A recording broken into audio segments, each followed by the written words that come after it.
Hello बच्चों, corona महामारी की वजह से अपन विद्यालय में छुट्टियों में एक्स्ट्रा क्लासें 10वीं 12वीं की नहीं लगा सकते, इसलिए समस्त स्टाफ ने और विद्यालय परिवार ने यह निर्णय किया है कि 10वीं और 12वीं क्लास की एक्स्ट्रा क्लासें अपन यूट्यूब चैनल के माध्यम से ऑनलाइन लगाएं। इसलिए मैं मैथ की क्लास शुरू कर रहा हूं, कक्षा 12 की।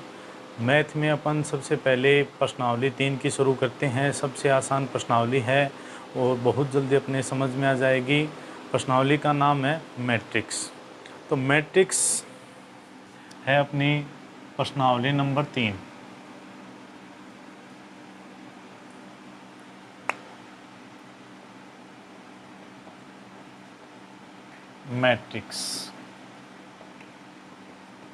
मैट्रिक्स ये अपनी टोटल नंबर की भी है 3 ही है। इसके 1% तो अपन एग्जाम में आता है एक नंबर का, और 1% आता है एग्जाम में 2 नंबर का, और कुल 2 ही क्वेश्चन अपने एग्जाम में पूछे जाते हैं इस प्रश्नावली में से।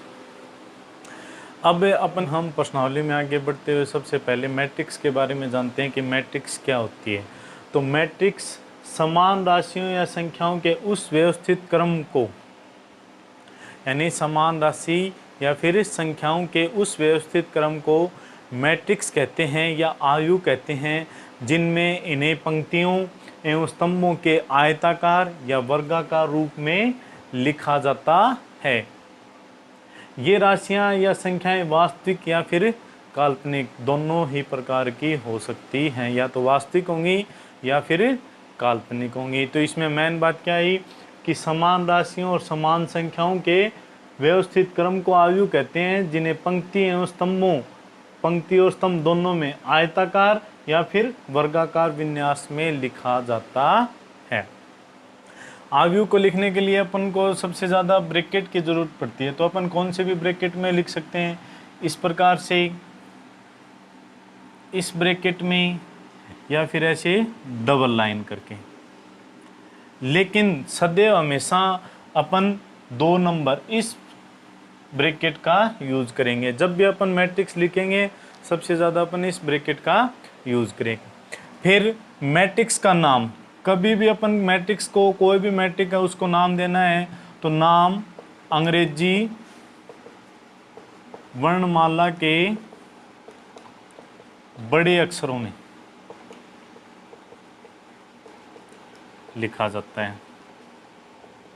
मैट्रिक्स का नाम हमेशा अंग्रेजी वर्णमाला के बड़े अक्षरों में लिखा जाता है।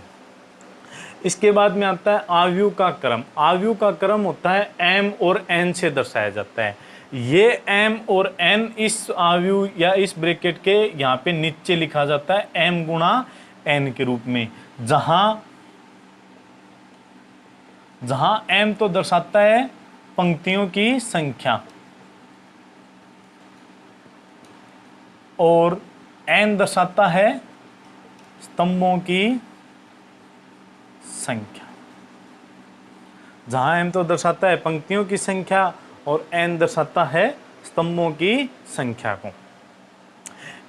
मैट्रिक्स में अपन जितने भी अवयव लिखते हैं उनके अवयव को क्रमानुसार ऐसे होते हैं A11, A12, A13 dash dash dash AMN, ये लास्ट में।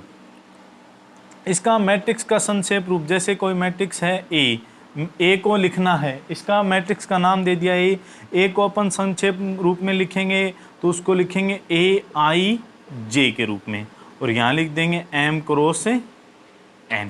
यहाँ पे I दर्शाता है पंक्ति की, कौन सी पंक्ति है, J स्तंभ, यानी पंक्ति की संख्या, और ये J दर्शाता है स्तंभ। अब इसी प्रकार आगे बढ़ते हुए इसके बाद में आते हैं मैट्रिक्स के प्रकार। मैट्रिक्स के कुल प्रकार 8 प्रकार के होते हैं। मैट्रिक्स में 8 प्रकार होते हैं। सबसे पहले वाला पंक्ति आव्यूह, दूसरा स्तंभ आव्यूह, तीसरा शून्य आव्यूह, चौथा वर्ग आव्यूह, पांचवा विकर्ण आव्यूह, छठा अदिश आव्यूह, सातवां इकाई आव्यूह, आठवां त्रिभुजाकार अवयव। इन सभी प्रकारों के अपने नाम के ही आगे परिभाषा है, नाम के साथ नाम में ही परिभाषा है। जिसका भी अपन नाम ध्यान में रख लेंगे उसी की परिभाषा अपने याद हो जाएगी। सबसे पहले अपन बात करते हैं पंक्ति अवयव की। पंक्ति अवयव, पंक्ति अवयव होता है कि वह अवयव जिसके अवयव केवल एक ही पंक्ति में हो, वह अवयव जिसके अवयव केवल एक ही पंक्ति में हो। जैसे 1 2 3, इसमें स्तंभ कितने भी हो सकते हैं लेकिन पंक्ति केवल और केवल एक होती है, इसलिए इसका क्रम अपन को लिखना पड़ता है 1 गुणा n, यानी पंक्ति तो केवल कितनी रहेंगी, एक, और स्तंभ कितने भी हो सकते हैं। इसी प्रकार 2 नंबर पे आता है अपना स्तंभावयव। स्तंभावयव के बारे में अपन बात करें तो स्तंभावयव सेम इसी के प्रकार, वह अवयव जिसमें केवल और केवल एक ही स्तंभ हो। पंक्तियां कितनी भी हो सकती हैं लेकिन स्तंभों की संख्या कितनी होगी, केवल और केवल एक ही। फॉर एग्जाम्पल के लिए 1 2 और 3, और इसका अपन को जो विन्यास लिखना पड़ेगा वो लिखना पड़ेगा m गुणा 1, यानी पंक्तियों की संख्या तो कुछ भी हो सकती है लेकिन स्तंभों की संख्या कितनी की होगी, केवल एक। अब इसके बाद में आता है शून्य अवयव। शून्य अवयव वह होता है जिसके वह अवयव जिसका प्रत्येक अवयव शून्य हो, वह अवयव जिसका प्रत्येक अवयव शून्य हो। जैसे अपन इसके एग्जाम्पल की बात करें तो ये मैंने अवयव लिख दी 0 0 0 0, यानी प्रत्येक अवयव कितना हो, 0 0 0 0।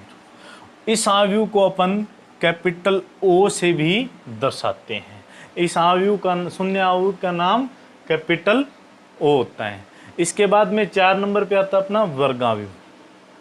वर्गावयव के बारे में अपन जानकारी प्राप्त करें। वर्गावयव वह अवयव जिसमें पंक्ति और स्तंभों की संख्या समान हो, वह अवयव जिसमें पंक्ति और स्तंभों की संख्या समान हो। जैसे एग्जाम्पल के तौर पर अपन समझें 1 2 3 4 5 6 7 8 9, या फिर 1 2 3 4, अर्थात इसमें m बराबर n, यानी पंक्ति और स्तंभ दोनों की संख्या क्या रहती है, समान। अब इसके बाद में आता है विकर्ण अवयव। विकर्ण अवयव के बारे में अपन जानकारी प्राप्त करें। विकर्ण अवयव क्या होता है? विकर्ण अवयव होता है कि वह अवयव जिसके विकर्ण के अलावा प्रत्येक अवयव का मान शून्य होता है। वह अवयव जिसमें विकर्ण के अलावा प्रत्येक अवयव का मान शून्य होता है। जैसे 1 0 0 0 4 0 0 0 6। अब इसमें देखिए सभी मान केवल किस में है, विकर्ण में है। विकर्ण के अलावा सभी मान क्या है, शून्य है। तो ये क्या कहलाएगा, विकर्ण अवयव। विकर्ण अवयव लगभग वर्गावयव का ही एक भाग होता है। वर्गावयव में पंक्ति और स्तंभों की संख्या समान होती है, तो विकर्ण अवयव में भी पंक्ति और स्तंभों की संख्या समान रहती है। इसलिए अपन इसका जो विन्यास लिखते हैं वो m गुणा n लिखते हैं, जहाँ पे m बराबर क्या होता है, n, यानी पंक्ति और स्तंभ दोनों की संख्या समान होती है। 6 नंबर पे आता है अपना अदिश अवयव। अदिश अवयव के बारे में अपन जानकारी प्राप्त करें तो अदिश अवयव वह अवयव होता है जिसमें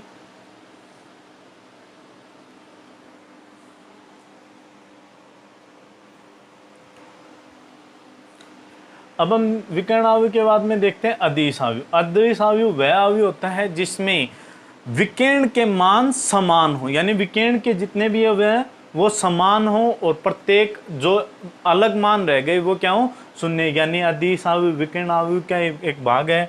इसका अपन उदाहरण समझें तो देखो इसका उदाहरण होता है जैसे 2 0 0 0 2 0 0 0 2, यानी इसमें विकर्ण में मान है पर अन्य अवयव 0 हैं, लेकिन विकर्ण के जो भी मान है वो सभी मान समान है। और इसका भी विन्यास m गुणा n में होता है, जहाँ पे m बराबर n होता है। यह भी एक प्रकार से वर्ग अवयव का ही एक भाग है, लेकिन अदिश अवयव विकर्ण अवयव के समान होता है। अब इसके बाद में 7 नंबर पे आता है अपना इकाई अवयव। इकाई अवयव क्या होता है, वह अवयव जिसमें विकर्ण में जो अवयव होते हैं उनका मान कितना हो, 1 हो। उनका मान कितना हो, 1। एक मान होने पर और अन्य मान क्या होंगे, शून्य। यह भी एक हिसाब से वर्ग आव्यूह का, विकीर्ण आव्यूह का ही एक भाग है। इनमें अपन को मान लिखना है, तो इनके जो अपन उदाहरण देखते हैं 1 0 0 0 1 0 0 0 1, ये इसका विन्यास m गुणा n, और जहाँ पे m बराबर n, यानी पंक्ति और स्तंभ दोनों ही संख्या समान होती है। और इसका हमेशा नाम कैपिटल I से दर्शाया जाता है, जिसको अपन क्या बोलते हैं, इकाई आव्यूह। लास्ट अपना बचा त्रिभुजाकार आव्यूह। त्रिभुजाकार आव्यूह दो भागों में बटा होता है, यह भी वर्ग आव्यूह का एक भाग होता है। तो देखिए त्रिभुजाकार आव्यूह एक भाग होता है ऊपरी त्रिभुजाकार आव्यूह, और दूसरा निम्न त्रिभुजाकार आव्यूह। इनकी परिभाषा भी इनके नाम के साथ ही होती है। इनकी परिभाषा देखिए, ऊपरी त्रिभुजाकार आव्यूह यानी वह आव्यूह जिसके अवयव मिलकर एक त्रिभुज का निर्माण करते हैं और उसके अलावा जितने भी मान होते हैं वह मान शून्य हो, और वह त्रिभुज ऊपर की तरफ बने।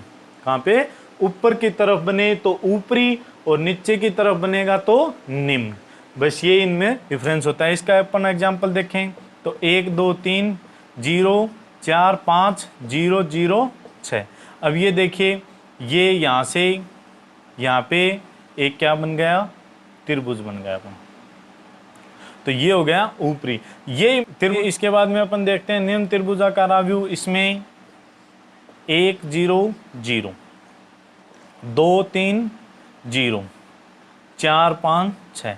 अब ये देखिए, ये अवयव मिलके एक नीचे की तरफ त्रिभुज का निर्माण करते हैं, इसलिए ये हो जाएगा निम्न त्रिभुजाकार आव्यूह। ये अपने प्रकार थे मैट्रिक्स के, यानी आव्यूह के 8 प्रकार के होते हैं। पंक्ति केवल अवयव पंक्ति में हो, स्तंभ केवल अवयव स्तंभ में हो, शून्य सभी अवयव शून्य हो, वर्ग पंक्ति और स्तंभ दोनों की संख्या समान हो, विकीर्ण विकीर्ण यानी विकीर्ण में ये अवयव हो, शेष अवयव शून्य हो, अदिश आव्यूह विकीर्ण के अवयव समान हो और अन्य अवयव शून्य हो।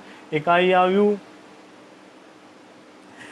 आव्यूह में विकीर्ण के मान समान हो, विकीर्ण के मान 1 हो और अन्य मान शून्य हो। इकाई आव्यूह इसको I से दर्शाते हैं। त्रिभुजाकार आव्यूह के दो भाग, यानी ऊपरी त्रिभुजाकार आव्यूह और निम्न त्रिभुजाकार आव्यूह। ऊपरी त्रिभुजाकार आव्यूह यानी अवयव मिलकर ऊपर त्रिभुज बनाए, नीचे के मान और अन्य मान शून्य हो तो ऊपरी त्रिभुजाकार आव्यूह। निम्न त्रिभुजाकार आव्यूह में जो अवयव हैं वो त्रिभुज नीचे की तरफ बनाएंगे, ऊपर की तरफ के मान शून्य होंगे। यह होता है निम्न त्रिभुजाकार आव्यूह।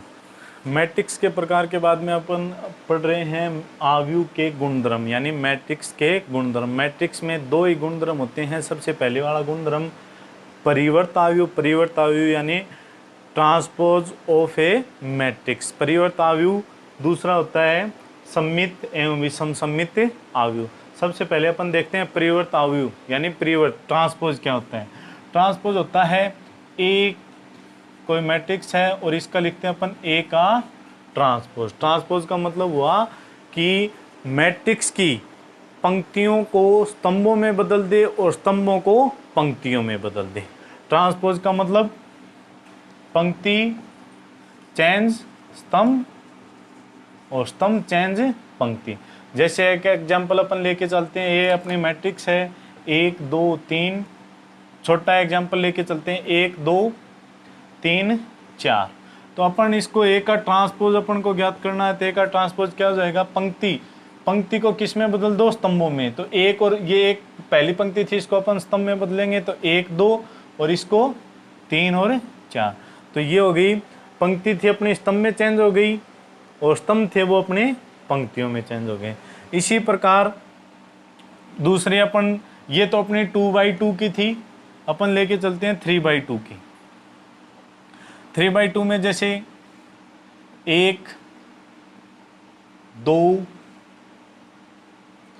3 4 5 6, ये हो गई 3/2, यानी 3 पंक्ति और 2 स्तंभ। इसका अपन ये बी नाम दे दिया, तो बी का अपन ट्रांसपोज करेंगे तो बी का ट्रांसपोज क्या हो जाएगा, 1 3 5 2 4 6। और अब इसका देखो क्रम भी चेंज हो गया, कितना, 2 पंक्ति और 3 स्तंभ। इसी के आधार पर ये अपना था परिवर्त आव्यूह। परिवर्त आव्यूह यानी ए का ट्रांसपोज, यानी मैट्रिक्स का ट्रांसपोज। इसको अपन ए का टी या फिर ए डैश से भी निरूपित कर सकते हैं। इसके बाद में आते हैं सममित एवं विषम सममित आव्यूह। सममित और विषम सममित आव्यूह परिवर्त आव्यूह का एक भाग होता है। सममित आव्यूह में होता है जब अपन को कोई मैट्रिक्स ए दे रखी है और अपन ए का ट्रांसपोज ज्ञात करते हैं, और वो ट्रांसपोज ज्ञात करने पर अपन को केवल प्राप्त हो जाए, फिर से ए प्राप्त हो जाए, तो वो कहलाता है सममित आव्यूह। और विषम सममित, इसमें अपन को कोई ए मैट्रिक्स दे रखी है, उसका अपन ए का ट्रांसपोज ज्ञात करते हैं, और वो ट्रांसपोज ज्ञात करने पर अपन को -a यानी उस मैट्रिक्स के आगे चिन्ह किसका लग जाए, माइनस का लग जाए, ऋणात्मक हो जाए, उसको क्या बोलते हैं, विषम सममित आव्यूह। ये होते हैं आव्यूह के गुणधर्म, परिवर्त आव्यूह, सममित एवं विषम सममित। विषम सममित में ए का ट्रांसपोज करने पर अपन -a यानी अपन आगे ऋणात्मक का चिन्ह प्राप्त हो जाए। अब अपन इसके उदाहरण देखते हैं। ए में जैसे ए अपन को कोई मैट्रिक्स दे रखी है 2 -3 और 4। अब इसका अपन ट्रांसपोज करते हैं, ये ट्रांसपोज किया तो ट्रांसपोज करेंगे तो पंक्ति को स्तंभों में, जैसे इस पंक्ति को स्तंभ में बदले तो 2 -3, इसको बदला तो -3 और 4, ये देखो फिर से ये प्राप्त हो गए, और अपन इसको क्या लिख सकते हैं, ए। तो ए का ट्रांसपोज करने पर अपन को क्या प्राप्त हो गया, ए ही प्राप्त हो गया, इसलिए ये क्या कहलाता है, सममित। विषम सममित का उदाहरण, जैसे मैंने ए कोई मैट्रिक्स ली 0 -4 4 और 0। अब अपन इसका ट्रांसपोज करते हैं, तो ट्रांसपोज करने पर देखो 0 और -4, पहली पंक्ति को अपन ने बदला 0 -4 और ये बदला 4 और 0। अब इसमें से मैं माइनस को कॉमन ले लेता हूँ, माइनस को मैंने कॉमन लिया तो 0 के आगे माइनस नहीं लगता, -4 और ये माइनस प्लस, तो 4 और ये 0। अब अपन इसको शुरुआत में क्या लेके चले थे, ए, तो इसको क्या लिख सकते हैं, -a, यानी इसका विषम सममित आव्यूह का ट्रांसपोज करने पर -a आ गया, तो ये क्या कहलाएगा, विषम सममित आव्यूह। सममित और विषम सममित आव्यूह के ऊपर कुछ टिप्पणियां हैं जिनको अपन को हमेशा ध्यान में रखना है। सममित आव्यूह में अपन जो अवयव लेके चलते हैं, अवयवों को AIJ यानी मैट्रिक्स का संक्षेप रूप में लिखते हैं, तो इसका सममित आव्यूह का अपन जो ज्ञात करते हैं उसमें AIJ बराबर हो जाता है AJIK, यानी पंक्ति स्तंभ, तो इसमें स्तंभ और पंक्ति, पहले इनकी ये आपस में दोनों क्या हो जाते हैं, चेंज। इसी प्रकार विषम सममित आव्यूह में 1 नंबर, इसमें 6 गुणधर्म होते हैं। सबसे पहले अपन 1 नंबर देखते हैं, AIJ बराबर माइनस का AJI, यानी AJI क्रम चेंज हो गया पंक्ति और स्तंभों का, और आगे चिन्ह लग जाता है ऋणात्मक। 2 नंबर, मुख्य विकर्ण के सभी अवयव क्या होंगे, शून्य। हमेशा विषम सममित आव्यूह के मुख्य विकर्ण के अवयव शून्य होते हैं। 3 नंबर, ए और बी आव्यूह योग और गुणन के लिए अनुकूलनीय हो, यानी अपन ए और बी दोनों मैट्रिक्सों का जोड़ और गुणन वो अपन 3.2 में देखेंगे। अगर उनके लिए अनुकूलनीय हो तो ए प्लस माइनस बी का ट्रांसपोज, यानी ए और बी दोनों का ट्रांसपोज अपन को दिया गया हो, तो ए का ट्रांसपोज और बी का ट्रांसपोज दोनों का अलग अलग ट्रांसपोज ज्ञात करके उनको जोड़ दें या घटा दें तो वह इनके बराबर होंगे। अब दूसरा, इसी में के ए का ट्रांसपोज, के जहाँ पे एक अचर राशि है, यानी एक अचर राशि को मैट्रिक्स से गुणा करने पर उसका ट्रांसपोज अपन को ज्ञात करना हो, तो ए का ट्रांसपोज ज्ञात करके अपन अगर उसको अचर राशि के से गुणा कर देंगे तो दोनों मान बराबर होंगे। तीसरा गुणधर्म, ए बी का ट्रांसपोज, यानी ए और बी दोनों राशि अपन दोनों मैट्रिक्स अपन को गुणा में दे रखे हैं, गुणा करने के बाद में अपन उनका ट्रांसपोज ज्ञात करेंगे, तो वह ट्रांसपोज का मान बी का ट्रांसपोज ज्ञात कर लें, ए का ट्रांसपोज कर लें और दोनों की गुणा कर लें, यानी बी को पहले लिखेंगे और ए को बाद में लिखेंगे तो दोनों इसके बराबर हो जाएगी। 4 नंबर, ए अगर एक वर्गाव्यूह है, यानी ए एक वर्गाव्यूह, पंक्ति और स्तंभों की संख्या समान है, तो ए और ए का ट्रांसपोज अपन दोनों को जोड़ेंगे तो सममित आव्यूह, यानी इनका अगर अपन ट्रांसपोज करेंगे तो अपन को यही मान प्राप्त होगा। ए में से ए के ट्रांसपोज को घटा दें तो विषम सममित आयु प्राप्त होगी, यानी ए में से ए का ट्रांसपोज अपन घटाएंगे तो ये ही प्राप्त होगा, लेकिन इसके आगे चिन्ह किसका लग जाएगा, माइनस का लग जाएगा। ए का ट्रांसपोज यानी ए और ए के ट्रांसपोज को अपन गुणा करते हैं, या ए के ट्रांसपोज पहले लेके ए को अपन गुणा करते हैं तो भी अपने पास क्या प्राप्त होगी, एक सममित आयु ही प्राप्त होगी। 4 नंबर है कि ए का ट्रांसपोज करके अपन उसका फिर से एक बार ट्रांसपोज करते हैं तो अपने को क्या प्राप्त हो जाएगी, ए ही प्राप्त हो जाएगी। ये बात है विषम सममित आयु में। इसके बाद में 2 गुणधर्म और हैं। चारों गुणधर्म के बाद अपन अब अपने 2 गुणधर्म और हैं। 5 नंबर सममित और विषम सममित आयु के योग के रूप में, यानी किसी भी मैट्रिक्स को अपन को सममित और विषम सममित आयु के योग के रूप में लिखना पड़ेगा। तो उसको मैट्रिक्स, जैसे कोई मैट्रिक्स ए है तो ए के बराबर अपन लिखेंगे 1/2 ए प्लस ए का ट्रांसपोज, ये अपनी थी एक सममित, प्लस 1/2 ए माइनस ए का ट्रांसपोज, यह थी अपने एक विषम सममित। इस पूरी समीकरण को अपन हल करेंगे तो वह एक मैट्रिक्स का सममित और विषम सममित आयु के योग का रूप होगा। 6 नंबर गुणधर्म है कि एक ही क्रम के 2 आयु समान आयु कहलाते हैं, यानी एक ही क्रम के अर्थात 2 आयु जिनमें पंक्ति और स्तंभों की संख्या समान हो। पहली में 2/3 है तो दूसरी भी 2/3 की होनी चाहिए, उनके संगत अवयव समान होंगे तो वह कहलाएंगे समान आयु। जैसे मैंने एक लिया ए, 1 2 3 4 5 6 और B, A B C D E F. अगर ए और बी दोनों बराबर हैं तो बी की अपन मैट्रिक्स ज्ञात करेंगे तो ए बराबर होगा 1, बी बराबर 2, सी बराबर 3, डी बराबर 4, ई बराबर 5 और एफ बराबर 6।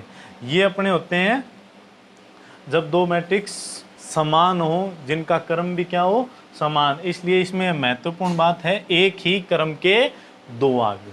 तो ये अपने 6 थे विषम सममित आयु के ऊपर कुछ छोटे छोटे टॉपिक, टिप्पणी जिनको अपन बोलते हैं, तो इनको थोड़ा सा ध्यान में रखना है। इनके आगे ही प्रश्नावली की शुरुआत होगी। तो ये अपने सामने प्रश्नावली 3.1 के उदाहरण से अपन शुरुआत करते हैं। पहला उदाहरण दे रखा है, ए एक मैट्रिक्स है जिसका क्रम 3 गुणा 5, यानी ए कोई मैट्रिक्स है जिसमें अपन इसको ऐसे लिख सकते हैं 3 गुणा 5, 3 पंक्ति और 5 स्तंभ।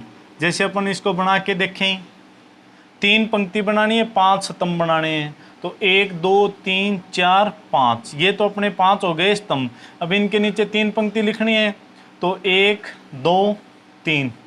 अब ऐसे ही अपने नंबर लिख लेंगे 2 3 4 5 6, 3 4 5 6 7, यानी 1 2 3 4 5, 5 तो हो गए स्तंभ, 1 2 3 3 हो गई पंक्ति। ये अपनी 3/5 क्रम के कोई मैट्रिक्स है ए। अब इसमें देखा तथा आर ए की पंक्ति आयु है, आर है कोई मैट्रिक्स है आर, वो ए की पंक्ति आयु की परिभाषा अपन ने ध्यान में की थी। पंक्ति आयु क्या होता है कि वह आयु जिसमें केवल और केवल एक ही पंक्ति हो, अर्थात आर ए की पंक्ति आयु है। तो मैंने इसकी एक पंक्ति को ब्रैकेट के अंदर ले लिया। तो आर का क्रम, जैसे मैंने अब आर को लिखा 1 2 3 4 और 5, तो अब अपन आर का क्रम लिखना है। तो आर का क्रम देखो कितनी पंक्ति, 1, स्तंभ कितने 1 2 3 4 5, तो आर का क्रम हो जाएगा 1 गुणा 5, यही अपना क्या होगा। इसके बाद अब अपने पास है उदाहरण नंबर 2। इस उदाहरण में देखा है कि 2 गुणा 3 क्रम की एक आयु ए लिखनी है। इसका शॉर्ट रूप दिया हुआ है ए आई जे। क्रम है 2 गुणा 3, यानी 2 पंक्ति और 3 स्तंभ। लिखो जिसके अवयव ये पहले वाला ये दे रखा है, दूसरे वाला ये दे रखा है। तो अपन सबसे पहले वाले अवयव से ज्ञात करते हैं। पहले वाले में दे रखा है ए आई जे बराबर 2i प्लस जे। 2/3 की है तो मैंने वह मैट्रिक्स मान ली, 2 पंक्ति और 3 स्तंभ। तो A11 A12 A13 A21 A22 A23, ये अपनी हो गई 2 पंक्ति और 1 2 3 3 स्तंभ। ये अपन इनके बराबर ये मान लेके और इनका मान अपन ज्ञात करेंगे। जैसे अपने ए आई जे बराबर दे रखा है 2i प्लस जे, तो A11 i का मान भी 1 और j का मान भी 1, तो 2 गुणा 1 प्लस 1, 2 एकम 2 और 1 3,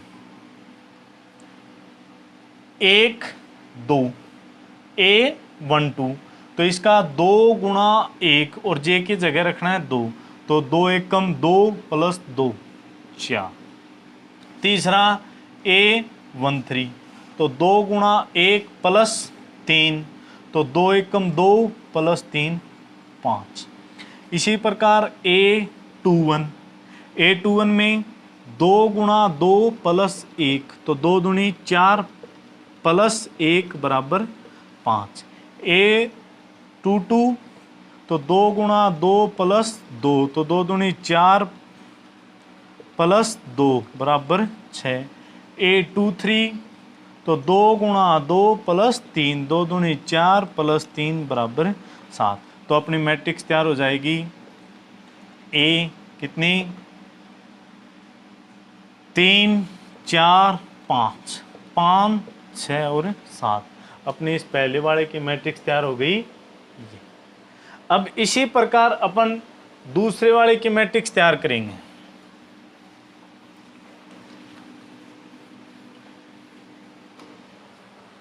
तो दूसरे वाले की मैट्रिक्स देखो, ए आई जे बराबर आई स्क्वायर माइनस जे स्क्वायर। लिखना उसी प्रकार है। ए 2/3 की थी, तो A11 A12 A13 A21 A22 A23।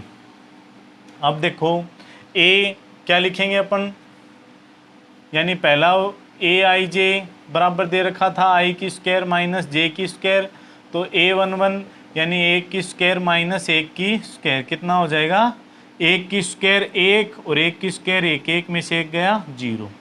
A12, तो 1 की स्क्वायर माइनस 2 की स्क्वायर, 1 की स्क्वायर 1, 2 की स्क्वायर 4, 1 में से 4 गया -3।